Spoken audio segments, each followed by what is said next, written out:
Welcome to Between Sundays, the podcast where we have the conversations that maybe you don't want to have, but probably should be having.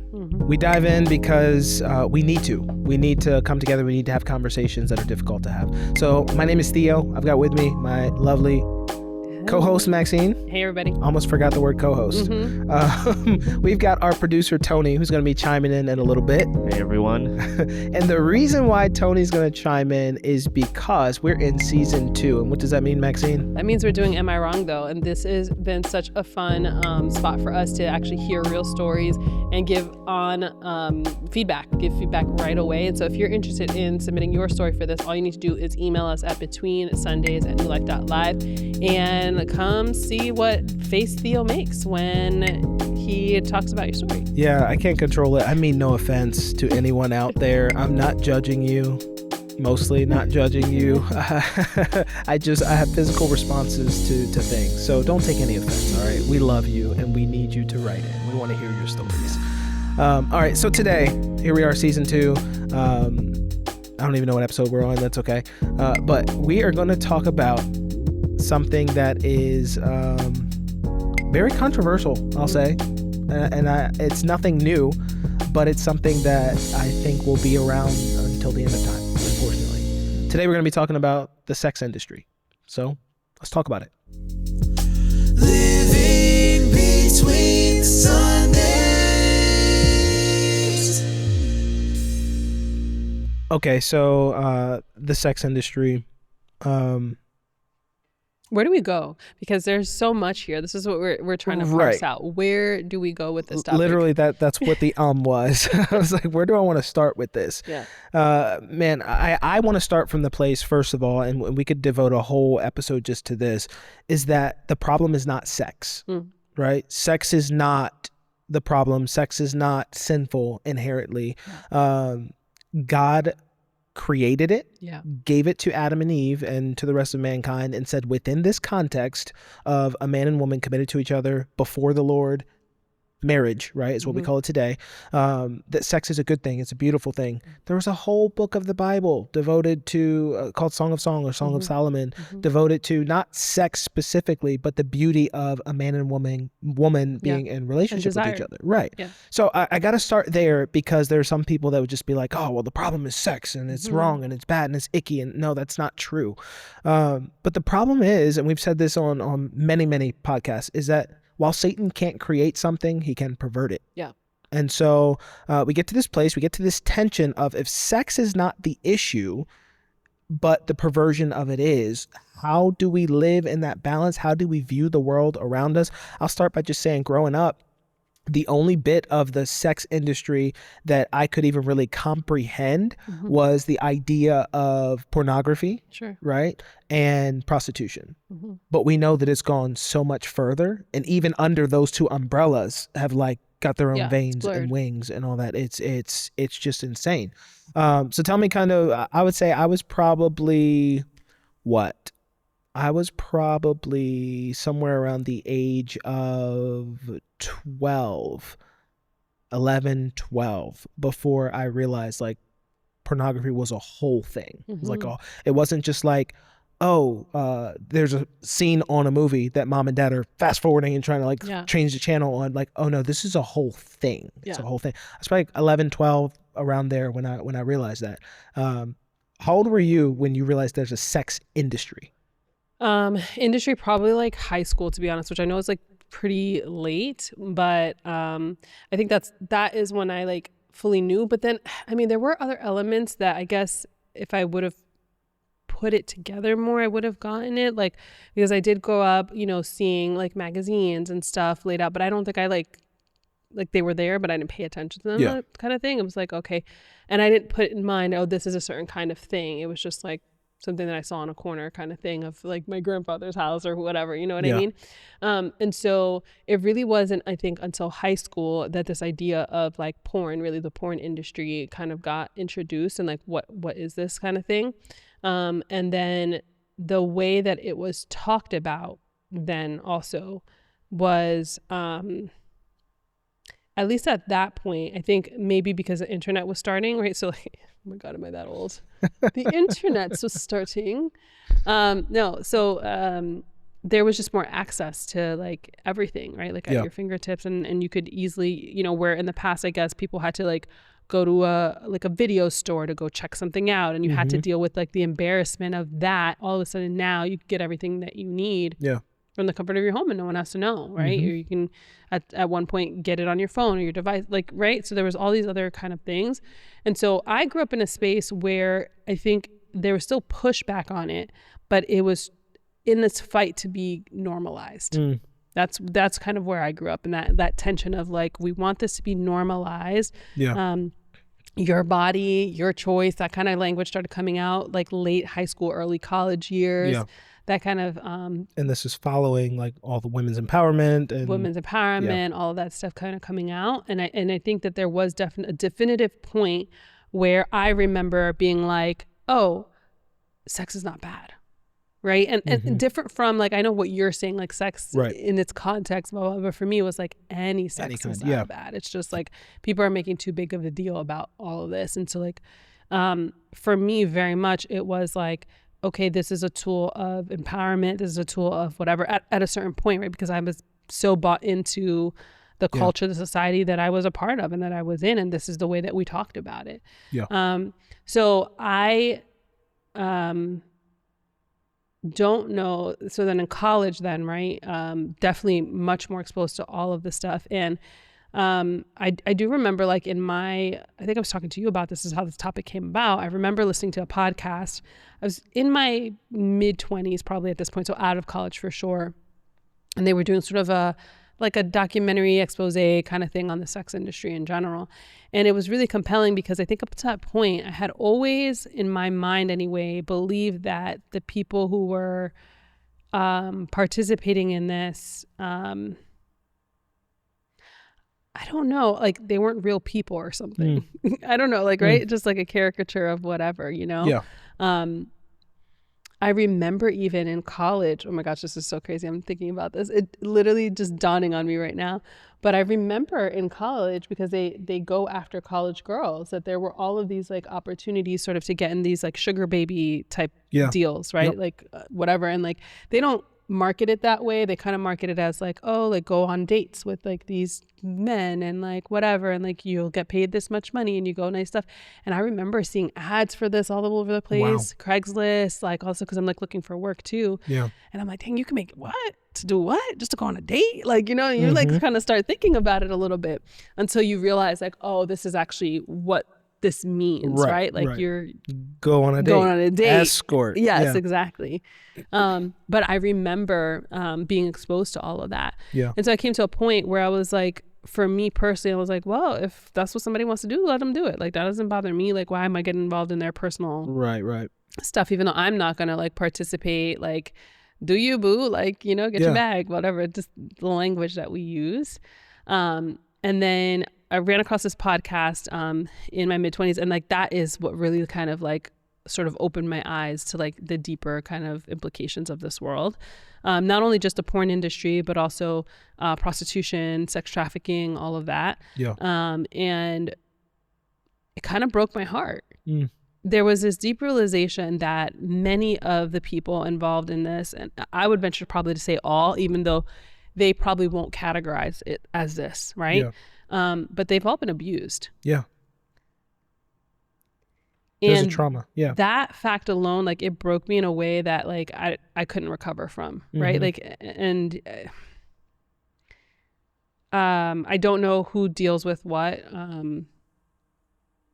We're just jumping right in. I don't know who deals with what, but like for those of you who might have like a porn addiction or whatever, or you're seeking out prostitution services or whatever that case may be, to try to humanize the person that you're seeing across the other screen. Like that should break your heart, really, right? Because what you're doing is you're watching someone act out their trauma. I don't know how you feel comfortable like doing those two things. Like I can't, for me personally, I can't divorce it. And so I'm hearing the stories of all these people in there, and they're half and half, right? Some of them regretfully are in this business because they were trafficked or they were pimped out or they were whatever, and now they can't get out and they're just stuck in this lifestyle. But there were many women who were like, no, I chose this. Yeah. I feel empowered. I make my own money. I blah, blah, blah. If you want to help me make this legal so that we have more protections, right? Yeah. And the podcast actually made a pretty convincing argument for the legalization of prostitution under the guise of making sure that women are safe. Because right now there's no safety in this arena. And so many women obviously are getting harmed, right? Yeah. And so, you know, it was a compelling argument. Like, I'm not gonna lie, I was listening to it and I was like, yeah, this actually kind of makes sense, right? Yeah. Ultimately though, my worldview right now is shaped through the lens of Christ. Right. And so my hope would be for freedom, and that's not freedom. Even if you feel like you're choosing something, you're still bound to something. And so we started up on this conversation a little bit because of all of this, but also because the release of the Epstein files that came out, and there's just horrific things coming out of this. Yeah. So much so that I don't know that people know what to do with it. Like how do we move forward in light of everything that we're seeing and everything that's being exposed in that? And I think that it's no mistake that this stuff is being released now at a point where all of us have been so dulled by society. Like even like TV that you watch is, you know, it used to be that you had to wait till a certain time at night and da-da-da. Now it's like It's daytime everywhere. television. We're desensitized, and now all this stuff comes out, and so it's like, I don't know. That's where my mind goes. I think there are still a lot of people. What's crazy is, like, so way back in the day, you had to be sneaking into dad's magazines or whatever, or you know, you had to, like you said, you had to go and purchase it from somewhere. And today it's just different.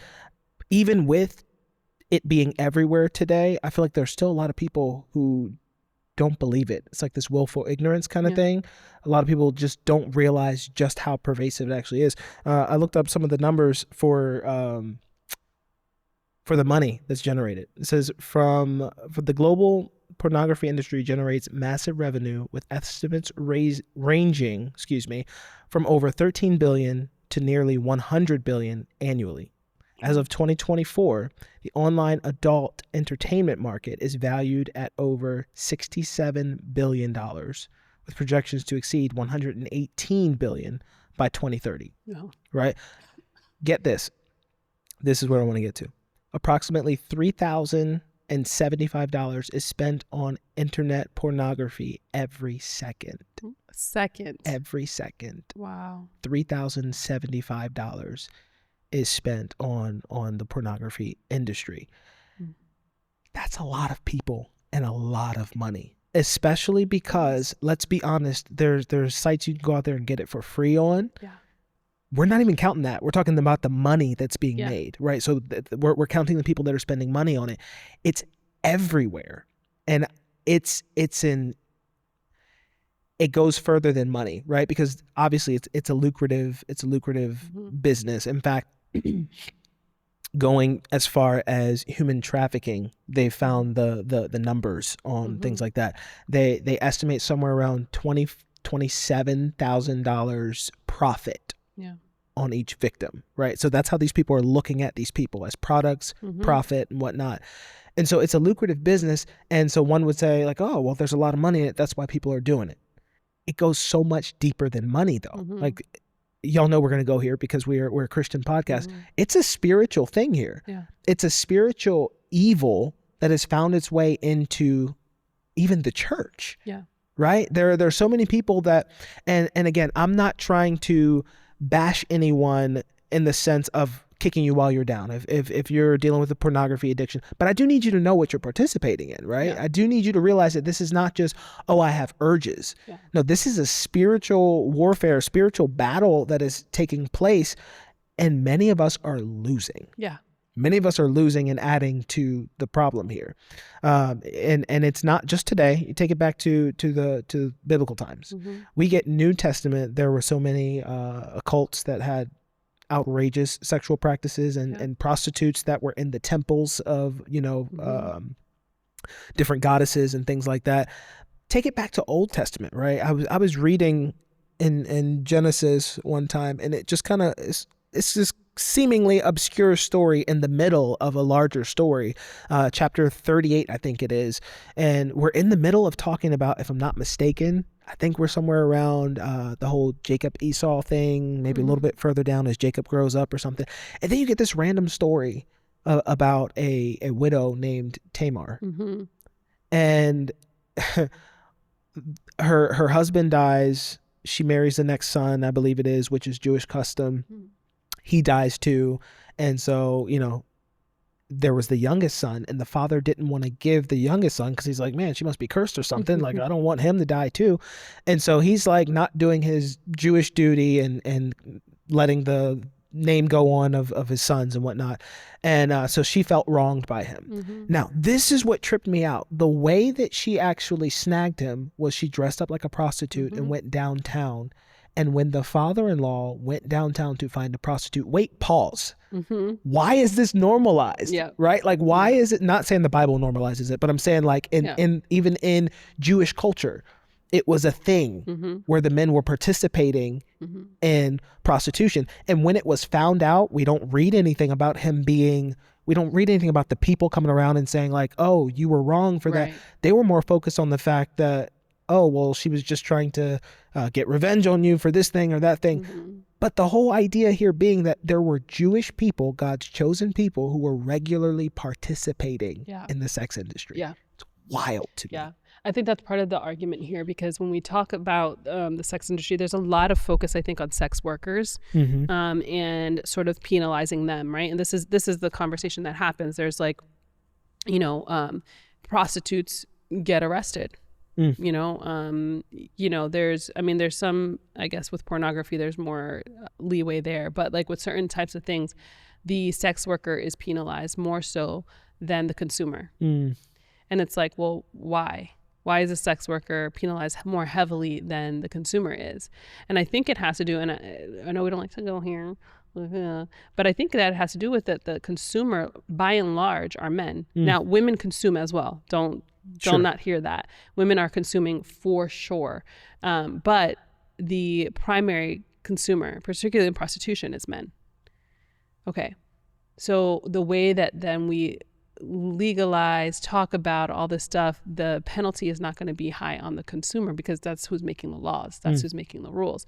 How many of our government officials, I was just getting ready to say that, are also participating in this thing, right? So it's easier then to come against the woman, right? And I think in some parts, like we see Jesus get at this a little bit too, in some of his interactions with women in the Bible who have sort of the sexual history, right? The woman with the 5 husbands, right? Even that is, and there's this focus on her intensely, but what's going on with the people around that culture too, right?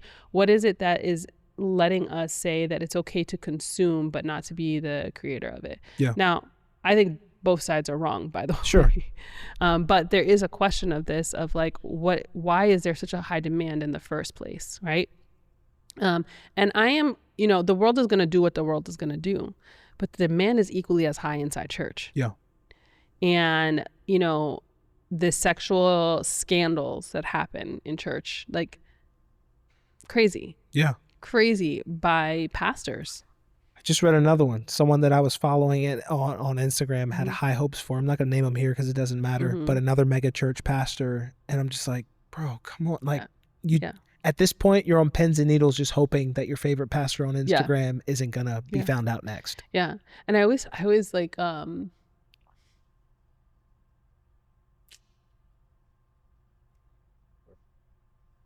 this is going to sound like an insult because it kind of is. But like, how basic, man. Like, can you at least try to be creative? Like, you're really just going to do the same thing that everybody else, like, come on, man. Like, this is just like, it's dumb. Like, how disappointing. Like, that's just really is like, how disappointing that you would be just so basic. I don't know. I don't get it. But anyway, the point is, kind of tangent here. I think that we need to address what is driving people to consume in the rate that they're consuming anyway. And I do believe that, because the argument here is like, well, what does it matter if it's consensual adults, right? But I think that even idea of it being consensual is blurred, particularly in this industry, because at what age are you able to consent? Yeah. Under what circumstances are you able to consent? In some states, consent means X, Y, Z. I Right. used to teach health education in Boston. When I was in college, I was like a peer health educator. I'd go into high schools and, teach or whatever. And one of my units was on sex. Yeah. And particularly like consent around sex. In the state of Boston at the time, I don't know what it's like right now, but you could not actually legally consent unless you were like 16 or something. Like there was a high age of consent. Wow. And also you could not consent if you had any type of alcohol or drug in you. So even if you took one sip of whatever, you cannot consent. Yeah. Right. Well, that's different from a different state. Right. Yeah. And so like this idea of consenting individuals, what does that mean?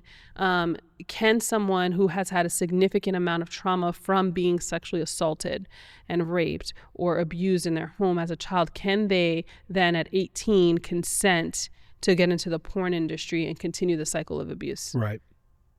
I don't know. Right. Yeah. Like, I don't know. I don't know what we're watching. I don't know what we're seeing here.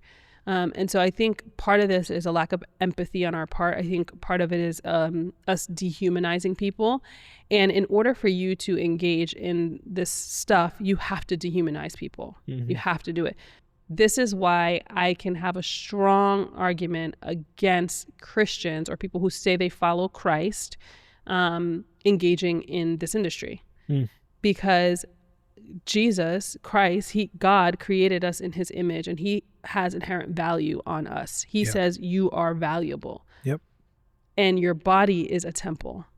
And he says these things. And so if I'm engaging in an industry that tells me something different, it tells me, well, my body belongs to me and I get to choose and I get to decide. Okay, well then fine, but you need to understand that that's anti-Christ. Yeah. And just own it. Yeah. Don't try to dabble in back and forth. Don't say that, I can hold these two things and it be fine, because it's not. And if I have to dehumanize someone, then I'm doing the opposite of what the gospel's calling me to. Yeah.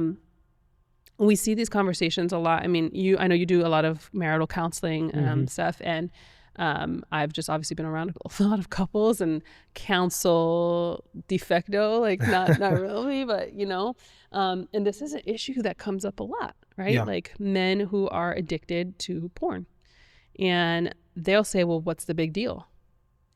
Like, it's not harming anything, but yet you're sitting here needing advice. That's harmed something. Yeah.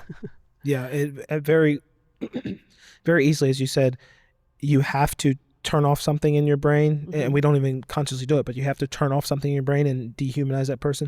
But then what begins to happen is you also begin to dehumanize the real people around you, right? I've talked to so many people that say, I can't look at a woman now without my brain going off, spinning off. Not only that, I had one person say, when I sleep with my wife, it's really, he used the word vanilla, like because of all the crazy stuff he's watching and involved with, right? It's quite literally, as I said, Satan cannot create something, so he's going to pervert something. What's the purpose of him perverting something that God created? It's a slap in the face of God, right? And as I said on a different episode, anything that Satan can do to distract, derail, mess up what God intended for your life, he's going to do, right? And so I'll be sitting in front of men and I'm explaining to them how it's tearing apart your personal life, how it's tearing apart, obviously, your spiritual life, how it's tearing apart your marriage, how it's tearing apart your interaction with your children.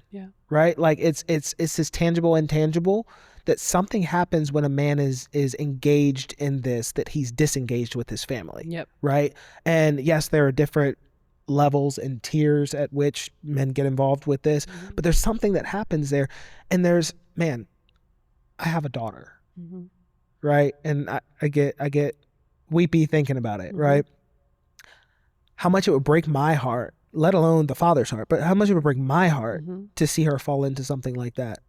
Let alone this person on the other side of this screen is somebody's daughter, right? And so it's like, it is a spiritual blindness. This is, again, I said earlier, it's not just, I have these urges and, I have this addiction that started when I was younger. Like those are symptoms, right? But there's this spiritual thing that I'm trying not to, maybe I should just scare somebody. You're dabbling in possession. Yeah. Right? And I'm not trying to over spiritualize this. I'm not trying to ooga booga anybody, but like quite literally, when you take a step back and you have this clarity and you realize what you're doing, that's why you feel so disgusted, right? But in that moment, you're possessed by something, right? And again, I understand there are different levels, different tiers, different levels of addiction, different levels of dabbled this far, dabbled that far, but there's something to note here that this is not just physical, it's spiritual. Yeah, 100%. I think this is also why we see that so many people in this industry, in order to like continue with what they're doing, they're also abusing other substances, right? So we see a high level of, of drug use, of alcohol use, of other numbers, uppers, downers, all this stuff that's inherent to this space in this world as well, because it is a spiritual thing. Yeah. And as much as you want to say, well, I chose this and I feel good about my decision, I don't feel anything, whatever. I mean, I would push back and say part of the reason that you don't feel anything is because you're dead. You're spiritually dead. So your sin doesn't feel like anything to you. Right. And that's part of what is happening here. But for those who have made the decision to live with Christ and are struggling with this, I'll just go here. Yeah.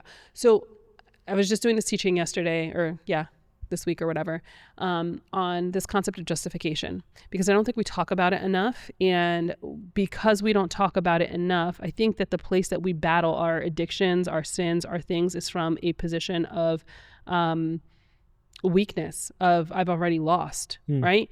And so justification is this concept that right at salvation, Holy Spirit moves in, and before Christ, you are justified. You're clean. You're wiped clean of your sins. You are no longer a sinner. Okay?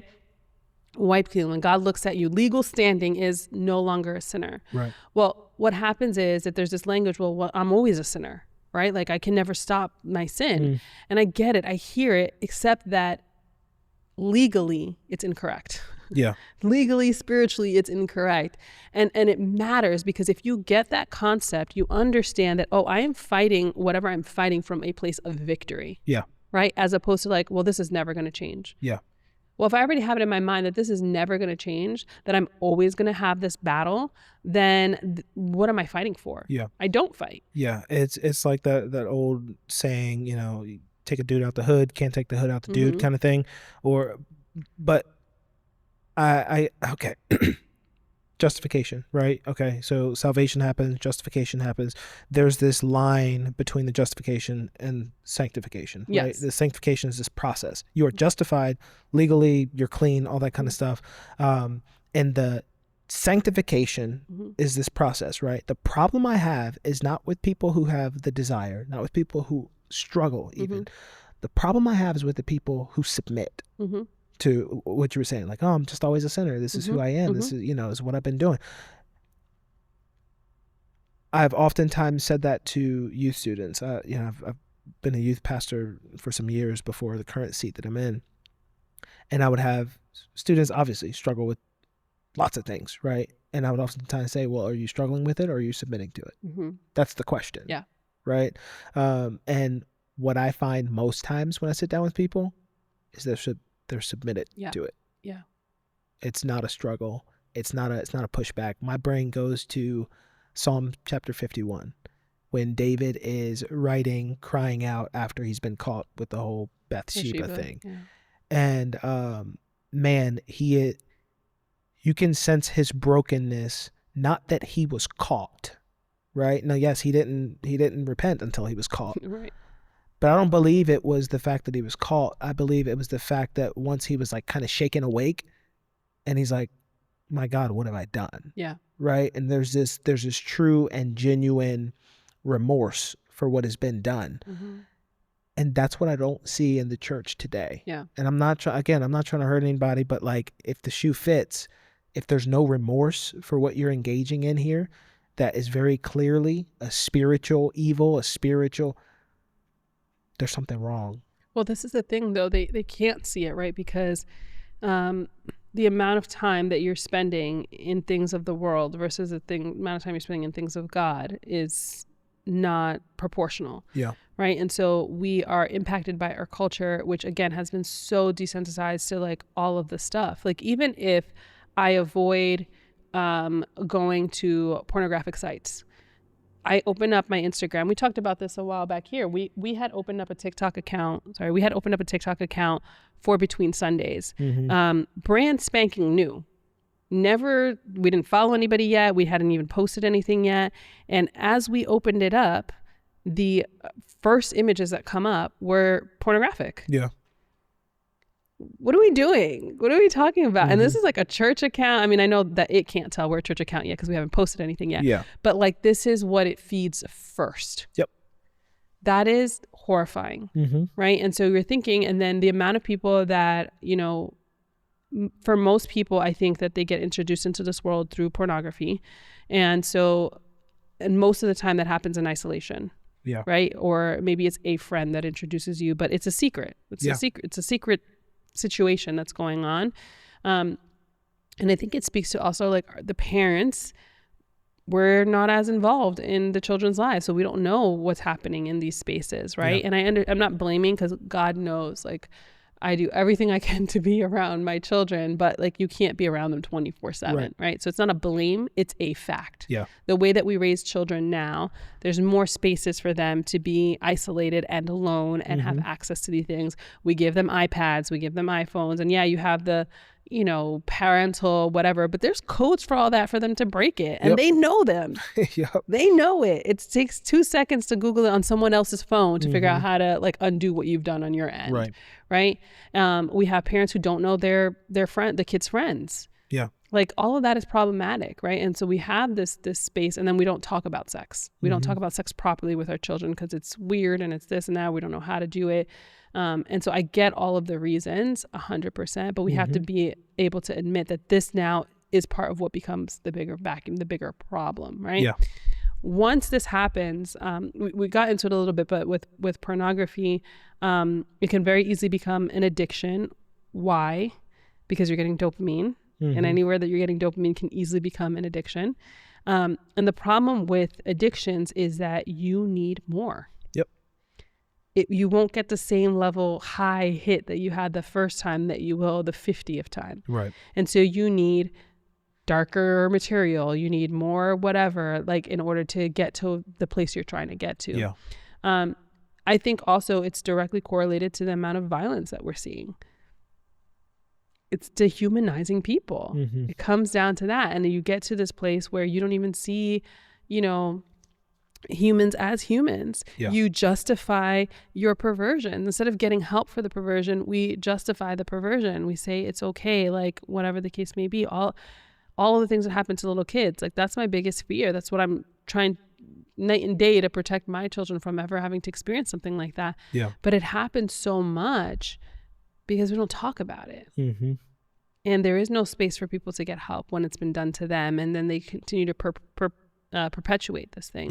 So I agree 100% that this is a spiritual thing. I think it's coded in entertainment, and that's why it's blurred. Because you're like, well, this is a good thing for this case, or blah blah, or before this, and I didn't know how to XYZ. And I just think we have to be mindful that things that look good might not actually be good. So you got into something there that I want to expand a little bit. Because for some people it's really easy to be like, oh well, I don't watch the dark stuff, or you know, I'm not a pedophile or anything like that. The Epstein files, like, oh no, I would never. And not trying to scare anybody out there, but I believe it was Ted Bundy, when he was interviewed, said that the horrific things that he did, he started back with a porn addiction. He said quite literally, he and a friend were riding bikes through a side street somewhere, and there was a tipped over trash can. So someone had gotten rid of some pornography, and it was in the trash can, and it had like spilled out onto their little road that they were on. He and his friend, that was their first look at pornography. And he traced it to exactly what you're saying. That was enough. So more, and then violent pornography and this and this. And then he's full on abducting people. And, you know, now I'm not saying any of you are Ted Bundy or the next Ted Bundy. I'm not saying that, but I'm saying it does start somewhere. That being said, you said when we started the TikTok that, you know, pornographic images, you need to define that.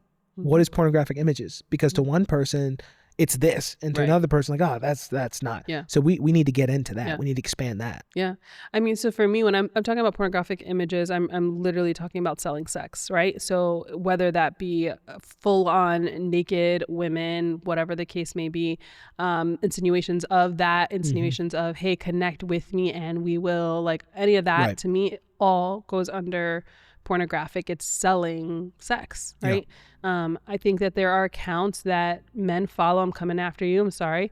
Like there are men who follow women's gym accounts. Mm. The intention of what you're doing is sexual. Right. That to me is pornographic, Mm-hmm. right? And it's, people are gonna come up, they have clothes on. Da, da, da. Yeah, they barely have clothes on, and what they're doing. Not much is left to the imagination. Not much is left to the imagination, right? And so my question is just why? Yeah. Like to me, and I understand that there's this like narrative that, you know, I am man, testosterone I can't control, and give me meat and give me the, I get that that's like the narrative, but I just keep coming back to, again, I can't control what the world does. You're not under Christ. I get that. But if you are a Christian man, Yeah. you are meant to be a new creation. Yeah. So I understand what was. And there are, man, I love the word of God. There are like so many Old Testament, New Testament warnings against sexual immorality, right? Paul writes in 1 Corinthians 6, I think it is, he says, flee sexual immorality. And I love that he doesn't say, just flee adultery. Yeah. Like, don't cheat on your wife. Or flee, you know, pornography, or flee that. He says sexual immorality, anything that falls under there. There's another space he writes, and he says youthful lusts. So it's like he's leaving this vague on it's not vague, but he's leaving it wide open on purpose, so that it's not like, well, I can do this but not this. I can do maybe this. Is it lustful? Right? So that gym profile, that, well, she's got clothes on. Is this you fleeing sexual immorality? Right. Is this you fleeing? You know, so it's like we will draw these lines here. Yeah, you're flirting with the line of exactly. Yeah. And dare I say, the process of sanctification and holiness is all about saying, I don't want to be anywhere near the line. Like, Lord, I just want to be close to you. That's what Psalm 51 is about. When he's broken. Now, my God, what would have been different had he had that heart before he made the mess up, right? But the heart of Psalm 51, he doesn't say, don't take the kingdom from me. He doesn't say, don't take my notoriety. Please don't let me be embarrassed by this scandal. He's like, don't take your presence from me. Yeah. Restore to me the joy of my salvation. I heard one guy on a clip I saw somewhere, and he was asking the question, you know, kind of facetiously, like, why are so many men addicted to porn? Why are so many men find themselves in this David situation? He was like, the clue is right here in Psalm 51. He says, restore to me the joy of your salvation. He's like, so many of you are trying to find your joy in so many different places. You're not finding it in the Lord. And David here recognizes that. He's like, return to me, restore to me the joy that I need, right? Not this cheap counterfeit, as we say all the time on the podcast. Like, not this counterfeit, not this, you know, quick fix, not this, but give to me the joy. And he says, please don't take your spirit from me. That's holiness, that's sanctification. I'm not saying you got to be perfect. I preached a sermon a couple months ago, and I told people purity over perfection, right? You're going to make mistakes, right? But it's this heart that says, if I made that mistake and now I realize I made that mistake, Lord, I want to be so far away from that line. I'm not saying I can do this. I'm not saying I can do that. I don't want anything to do with it, right? And I had that moment as a grown man, growing up in the church and, you know, seeing the lines of pornography and this and this and this and this.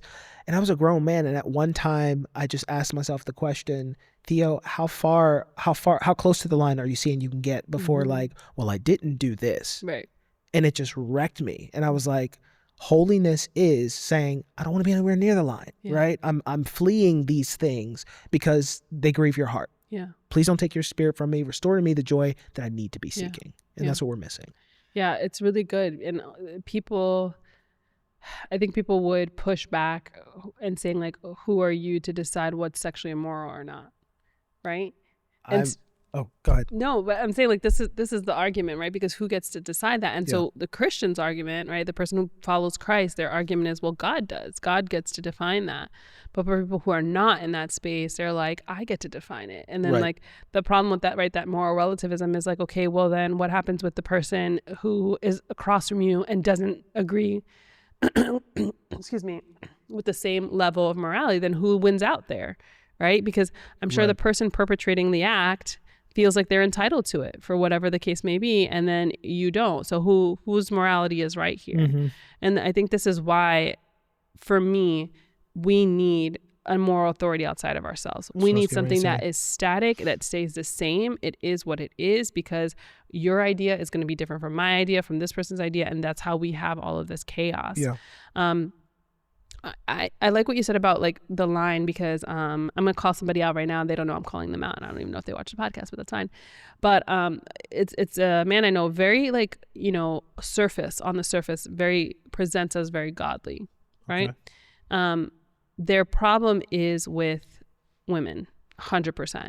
Like I can see like they're constantly on the hunt for the next girl, for the next woman. And if you look at their account, like who they follow, it's all these half-naked girls, even though I'm Christian and I have a platform. That's problematic. Yeah. Right. And when someone brings up this point that it's problematic, there's pushback there. Well, that's not a surrendered heart. And you need to be very, very careful with that. You need to be very careful with holding platform for Christ and not having a surrendered heart. To me, I would just, you know what I got to say is not that important. Let somebody else say it.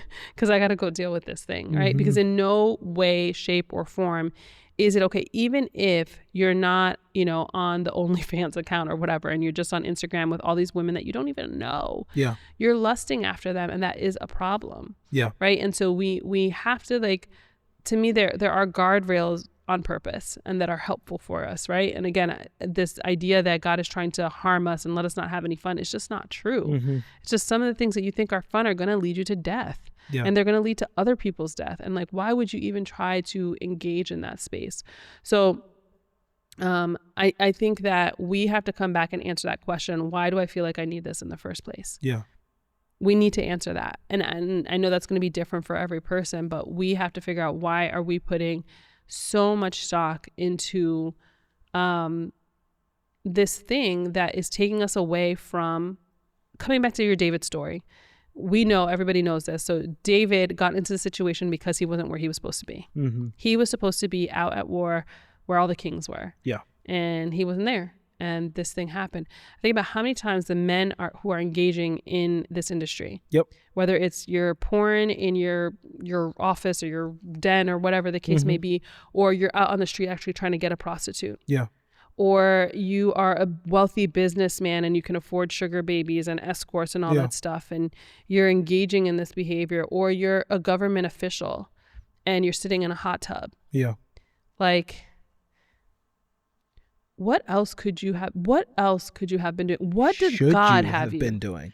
Not even could. What should you have been doing? But also could. Because I want to speak to the hope. I want to speak to the fact that God does have a plan for us, that he has good things in store for us, that he has things for us to be able to create and do and create beauty and all of this stuff that we elect to taint. I'm not saying that you become someone who never creates anything. Of course, we see that many men who have built great empires and things have had all of these issues with women. But what more did you leave on the table? And like, that to me would drive me absolutely nuts. I'm with you. I agree with the could. I'm also going to go back to the should, right? Because as I said earlier, the man who's engaging deeply with pornography is disengaged with his family, right? Go spend time with your kids, right? If you're at work, do your job. Right?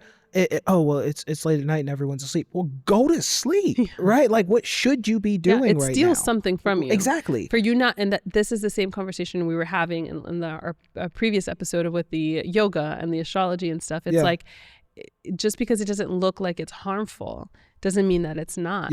In this particular situation, you have to see how the enemy works, right? If you're in this kingdom, you need to become an expert in the patterns of how Satan works. You do.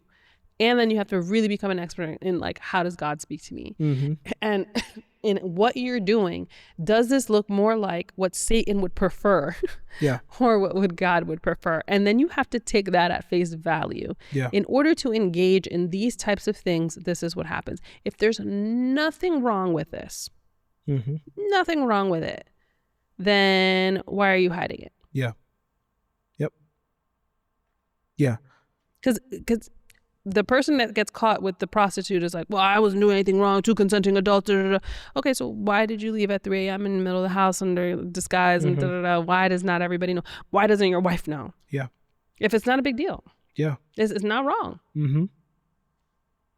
Yeah, I'm still stuck on the day you got me going on. I'm about to preach on the whole not being where you should be, right?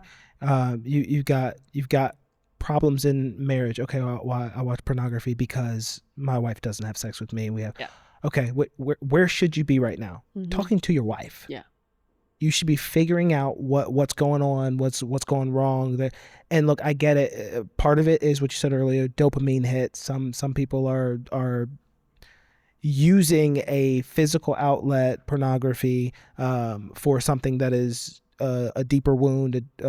Maybe I'm stressed at work. Maybe I get that side of it too. But some of the common excuses is, oh, well, I'm in a sexless marriage. Mm-hmm. Well, do the work on your marriage. And look, I know I'm hitting hard purposefully, and I'm not speaking as one who hasn't had to do work, right? Like, grew up, never had any problem with alcohol, smoking, any of that. Lust was something that the Lord had to work on me with, right? And it's something that I pray to the Lord to keep me in good standing, right? And God blessed me with a beautiful wife and kids and all of that. But he also opened my eyes to the danger that is there. Right. And so I'm hitting hard. I'm hitting hard purposefully because we've said this in tons of podcasts. We want to avoid the work. We want to avoid the discomfort. We want to avoid. I'll never forget. And I've mentioned this book before to Wild at Heart. John Eldridge, something like that. Yeah. He mentions this briefly. He talks about how much easier it is to retreat to your den and watch pornography than it is to go and have that conversation with your wife. Yeah. Or than it is to go and initiate sex with your wife. Like it's just men, be men, stand up, please. Do the work. Yeah. The other thing that drops into my mind and my heart, and we've kind of already said it in some ways, is that you're contributing to something that is much bigger, right? When you watch, when you pay, when you subscribe, when you this, on a spiritual level, but then on a very practical and physical level as well, quite literally contributing to slavery. Yeah. Right? Like at some of its deepest, darkest levels, we get sex slaves. Yeah. What we call human trafficking. Yeah. And as I said earlier, it's a very lucrative business as what people would look at it as. And you contribute to that. Right? Yeah, I'm gonna go ahead and push on this even further, because if you are a person who is like, oh, I would never sex traffic anyone, and that's awful that you're comparing watching something to sex trafficking, or if you are someone who is very pro liberation and against slavery and against all of this stuff. If you're a man who is rah shish kumbah, all about the black people's rights and all this stuff, and you are consuming pornography, you are directly contributing to sex trafficking. You think you're not, but you are. The demand is there, so the supply is coming from somewhere. And whether or not you believe you're watching consenting adults, how sure can you be? Yeah.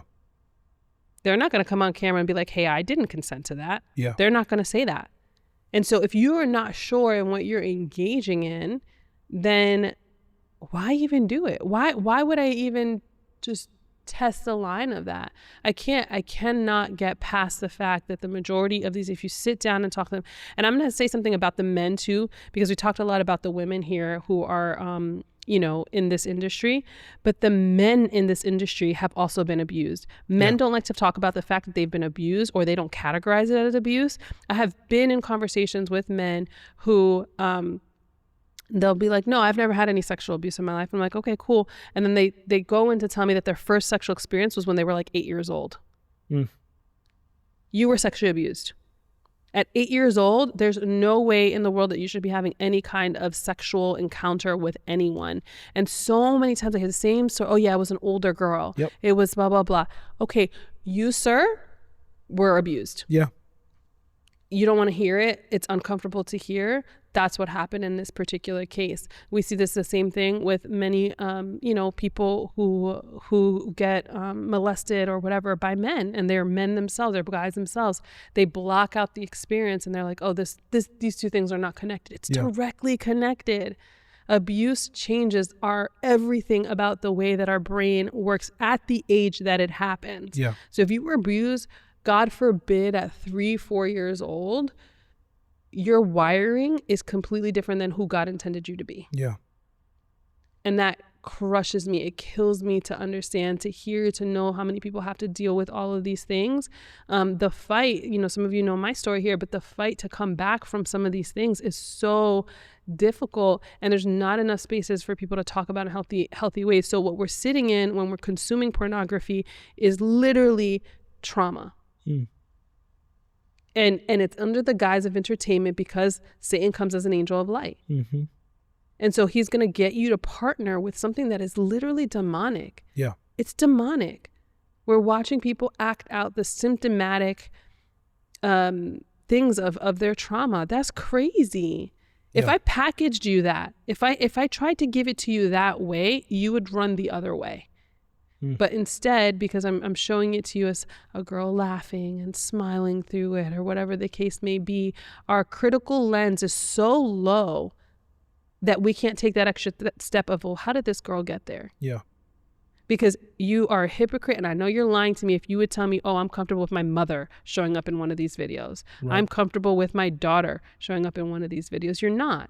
Right. And if you're saying you are, you're a hypocrite. I don't believe it. You're a hypocrite, or you're that far down the road. Yeah. Right. And I do speak passionately about this.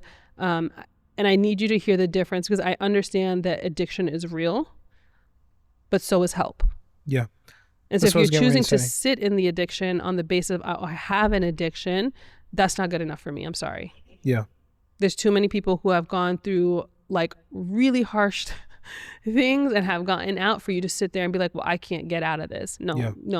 If you know Christ, you can get out of this. And if you're sitting here watching and you're like, man, I'm screwed. Like, that's me. I was abused as a kid, addicted in all these ways, whatever.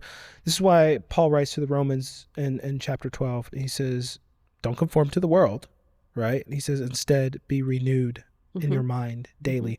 Max said it earlier that trauma quite literally like rewires your brain. Yes.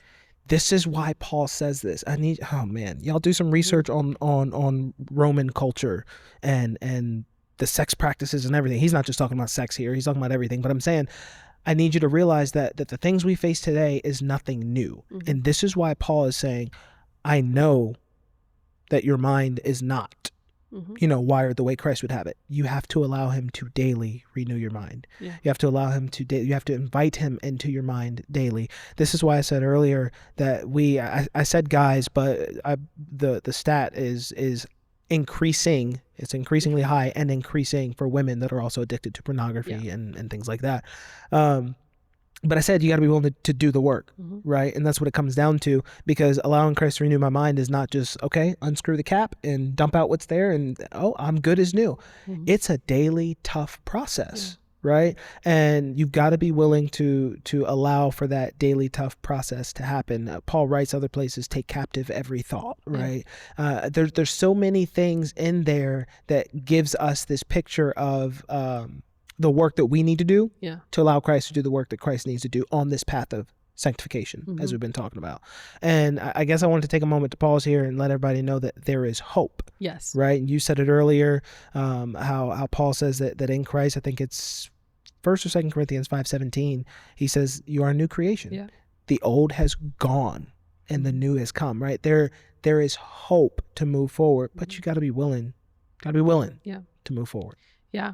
100%. And without that, there's nothing. So we could talk blue in the face and give you all the stats and all the trauma and all the stuff, and you could be looking like, well, I'm not moved, right? And so again, I would urge you, if you are saying I follow Christ, to pray about that perspective and to really have him search your heart and to soften it, because I would say that there's a part of you that's still dead. There's a part of you that is not alive yet, because if you are alive to that, it should grieve you. And so again, on the practical space of this, right, if it is an addiction, I need to be able to fight that, and I need to put things in place to not just by chance.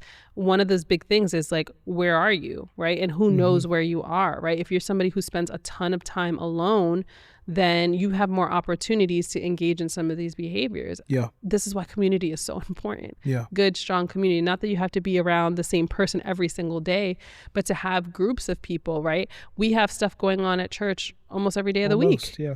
You could be somewhere else, right? And if you are in a space where you're more fulfilled, where you're happy, where you're reading scripture more, where you're blah, blah, blah, you're lessening the opportunity, you're lessening the window of all of this alone time that you would have, idle hands and whatever, right? And so you'd have more of that. And so you need to put that in. But accountability is also huge here. Opening up and saying this, right? Because the devil loves to work in isolation. He loves to keep you in shame. And so you're sitting there, and I know you've heard some really strong sort of perspectives from Theo and I, but you need to hear our hearts. Our heart is not to shame you back into silence. Yeah. It is to call you out, to have you stand up, to have you step into this freedom. So if you are struggling with this, you need to find someone that you can trust to hold you accountable, to speak about it, right? So that it is a confession. Yeah, let me just say, if your church or your pastor will not talk about topics like this, you need to find a church that will. I know that's a strong statement, and I'm not one to try to steal people from one church. In fact, a slightly different thing here that I won't spend too much time on, but shifting people from one church to another is not growing the kingdom. That's just the shell game, right? So I'm not saying this to try to gain more people at this church or make people run from that church to this church. I'm saying there's a problem if leadership won't address it. I'm not saying that they have to do a 6-week series on sex in the world. I'm not saying that. I'm saying if you approach your leaders and say, I'm struggling with this, and they won't talk to you about it, they won't provide resources for it, they won't help in any kind of way, find a different church. Odds are those pastors, those leaders are submitted to it themselves. Oof. Yeah. So we need to get some help, some real strong boundaries around the stuff. They have apps to block stuff from phones, have someone to hold you accountable, but also go talk to someone, because your addiction, although it seems like it's to this thing, is actually another unmet need or trauma response that needs to get addressed. And if you heal that, if you give that over to Jesus, then the addiction on the other side has the proper opportunity to get healed, right? But if we just continue to try to address the symptom, right, put a Band-Aid on all the symptoms, the problem is just going to morph into something else. And so we want to make sure that you understand that, let's say you are in the industry, right? You participate, you have an OnlyFans account, you're an Instagram influencer, and you love Jesus though, but you post because you get more likes for some reason or whatever the case may be. I'm going to say what I continuously say in these podcasts is like, what would it look like to put your full trust in God? Because you haven't done that yet. You may say you have and that you didn't get anything, but if you still are holding on to your plan B, you haven't done that yet. And I am just convinced that if more people do that, they will see the fruit.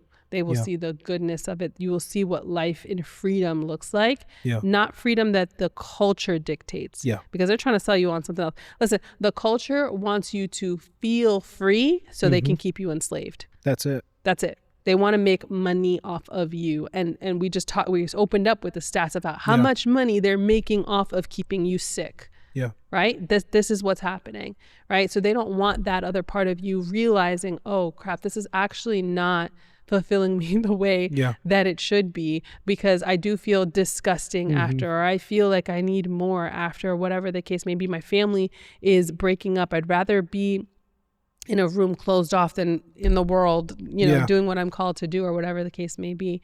And so I want you to know that there should not be shame here, but there should be conviction. And that conviction can help lead you out of whatever you're in.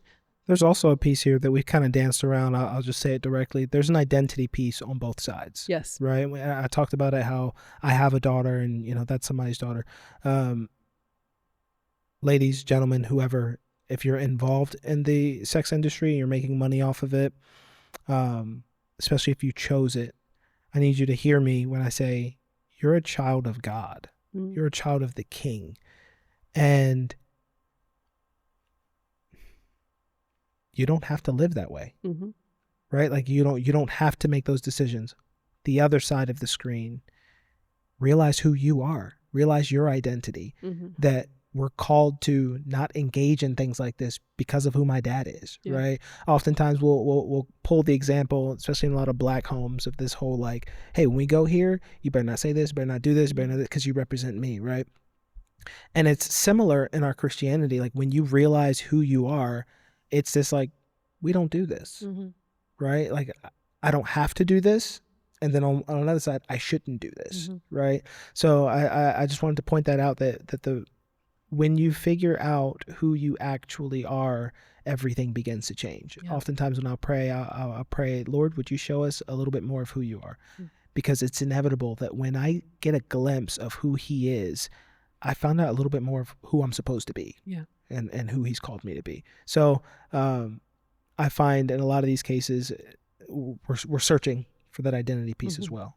So for those who did not choose the sex industry and you feel trapped, man, I just feel called to let you know that you're not alone in it.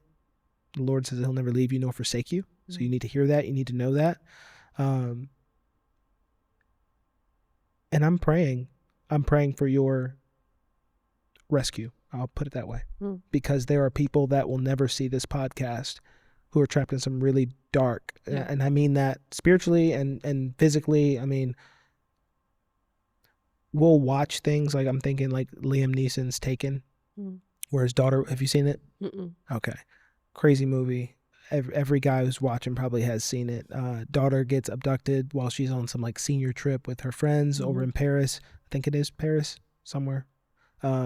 She gets abducted and put into a trafficking circle.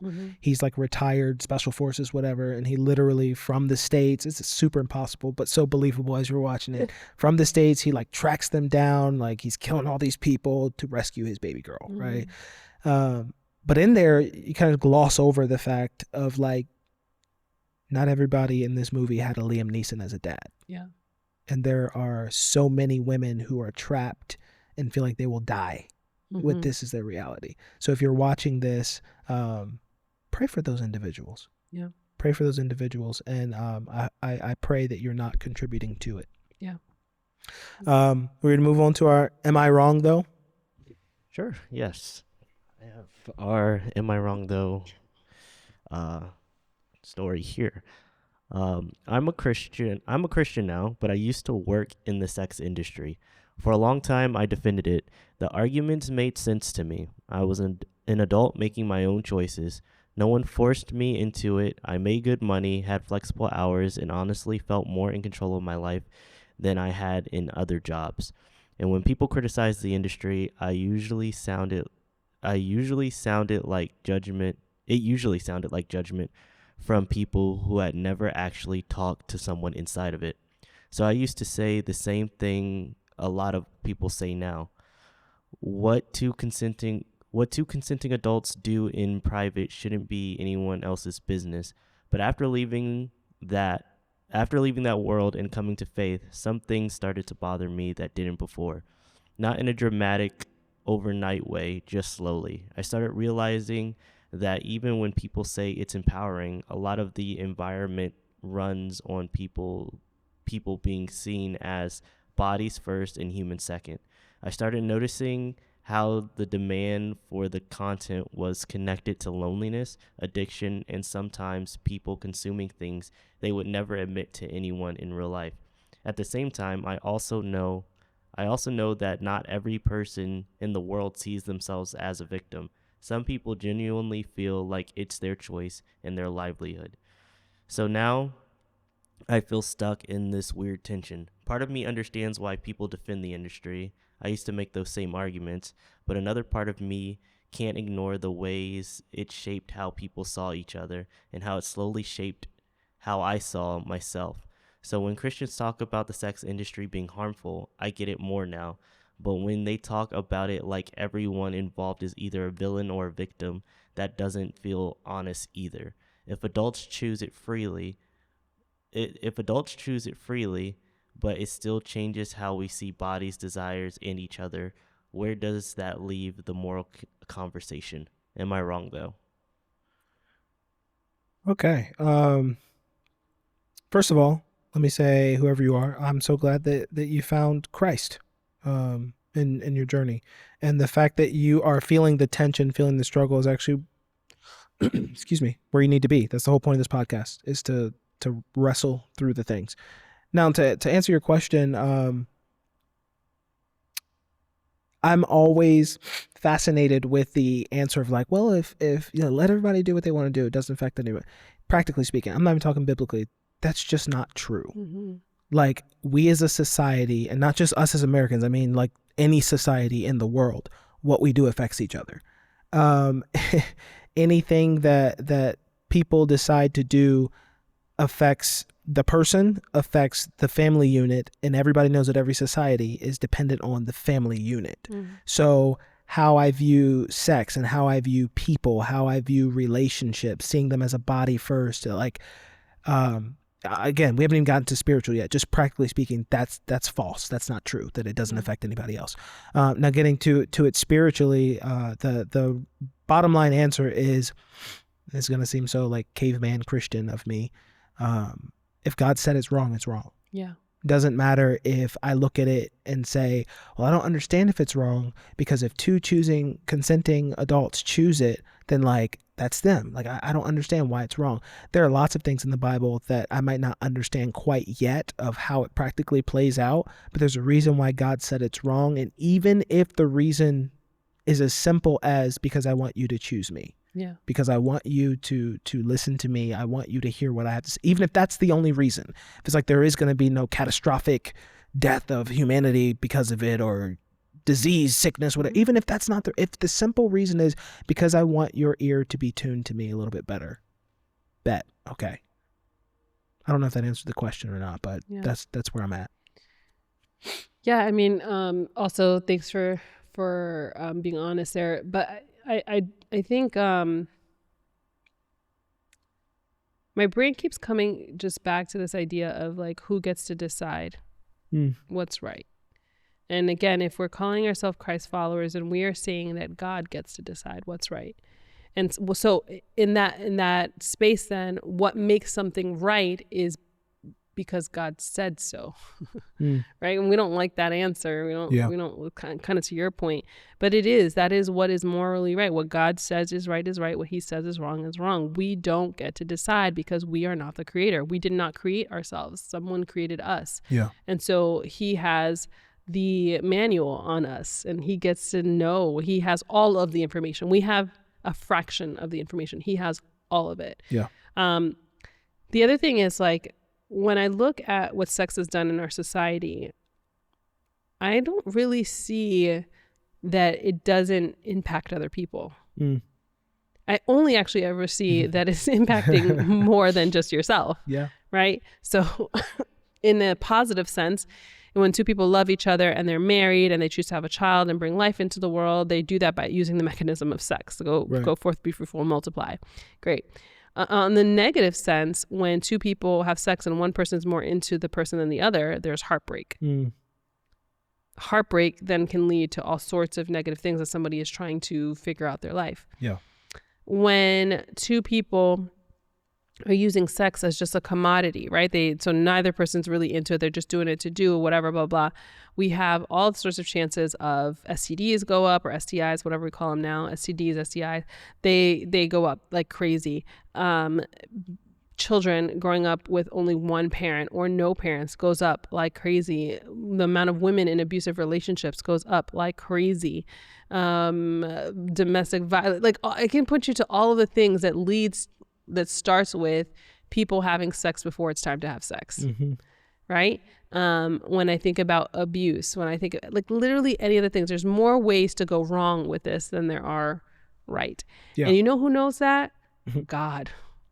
He sees all of the things that we don't see. I remember when my mom was trying to talk to me about sex when I was like a teenager, and she, bless her heart, didn't really like have much to say that would like fit my ears, except for the fact that she was 16 when she had me, and it was really hard. And she kept saying, sex just changes things. It just changes things. I can't explain it. It just does. Like, you just got to trust me. Like, you know, and I'm like, no, like that's not enough for me. I need to know what you're talking about. And there was no like real grounding or basis for it.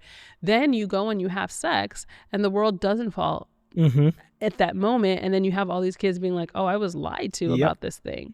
Right. And so I think we have to find a better language of communicating some of the stuff that is easily missed. So one, sex affects more than just you and the other person ultimately, because sex does something to our chemistry, our brain chemistry. It also does something on a spiritual level. And there's consequences that we don't know that are coming based off of this action that we can't fully understand because we're human and we only can see what we can see. I bet you if you talk to someone who's older, who's lived life and had sex and regretted it, they can shed more light on the fact that no, sex is not just this like little thing that you can do here and there and then it's gone. If it was just that, and I think there's a vested interest in having us, I think that sex is more powerful than we know, right? And society's job is to tell you that it's not, that it's just another thing. It's just a basic human need that needs to be met and deserves to be met. We feel entitled to it. We do. Right. But when I look at scripture, I don't see that same narrative. And so I've even talked to people who are like, well, in the Bible, like they have, you know, all the people have different wives and and they have 12 million. Like, yeah, that is telling you about something that happened. But in all of those instances, something bad comes out of it. Descriptive, not prescriptive. Descriptive, not prescriptive, right? And so I would just push back on that notion that just because it's two consenting adults, that what's the big deal? Because there is a big deal. Broken homes are a big deal. And if you're saying you're not, I don't know what to tell you, but it is a big deal. Right? Violence is up from broken homes, poverty, broken homes. Like, I mean, I could go on and on with the list of things that come from broken. And I'm not saying that every broken home has these things in common, right? There's always going to be the outlier, right? But by and large, why make a life that's already going to be difficult so much more difficult? Right? By demanding to have something that does not belong to you yet. So keep fighting, keep wrestling through it. And, you know, I'm going to err on the side of God knows more than I do. And I'm comfortable with that. I don't need to be the expert on all things. I'm okay with God having more cards than I do, just as a parent has more information than their child. And your kid doesn't understand why it's not okay to touch the silver side of the iron until they touch it. You know? I've actually done that before. Yeah. I did it by accident like 2 days ago. I was like, ugh. But yeah. So happy that you're wrestling through it. Continue to do that work. And who knows, maybe God is going to use that to go and free other people from the lifestyle. Look, this is a topic that we could, in fact, before the cameras turned on, I looked at Max and I was like, I really don't know where this episode's going to go, because to say the sex industry, we could focus on just pornography. We could focus on prostitution. We could focus on prostitution when it meets pornography, OnlyFans, things like that. We can get into human trafficking. We can get into, this is disgusting, but it's out there. There's whole underground websites for like child pedophilia and like there's so many things we can cover, and I'm sure there'll be more episodes in the future, but just know that, as Max said, God knows best. I know it sounds so, again, caveman Christian of me. I'm going to trademark that, caveman Christian. I know it sounds so caveman, but it sounds so simple, but God knows best. Quite literally, he created us. I'm going to end this episode the same way we started it. He created us and he gave sex to us and said, it is good, right? So if we look and we see bad things surrounding sex, we see any bit of bad surrounding sex, or when sex is in the mix and something is bad, you know it's not of God. Yeah. And so we have to ask ourselves, why? What do we see here? What's falling apart? We took something out of context, and let's walk it back. Yeah. All right. Know that we love y'all. We love having these conversations. I hope that you are actually having these conversations. Max, you got any resources for people? Anything? I actually do. Go On for this it, Tone. one, yeah. So there's this book that is called The Porn Myth by Matt Fradd. And it's so good. I got it on audiobook a couple of years ago and was listening to it, and it's doing the same thing. It's going through all the questions and all the statements that people have, like, to consenting adults, is it really bad here if I'm not contributing, if the website is free and things like that? Or, I just look at cartoons and stuff like that. There's no people involved. And it just goes through each one, giving data, giving statistics and everything on all of that, and just showing, like, really what's under all of that. Again, that's called? The Porn Myth by Matt Fradd. Matt Fradd. Okay. Yes, Awesome. it's great. There's your resource. Look that up. Give it a read. Look, send us an email between Sundays at newlife.live. We would love to hear from y'all. We would love to know your thoughts on this topic. And till we're next praying time. for you. Yes, we're Yeah. praying for all of you. Till next time, we'll see you. Living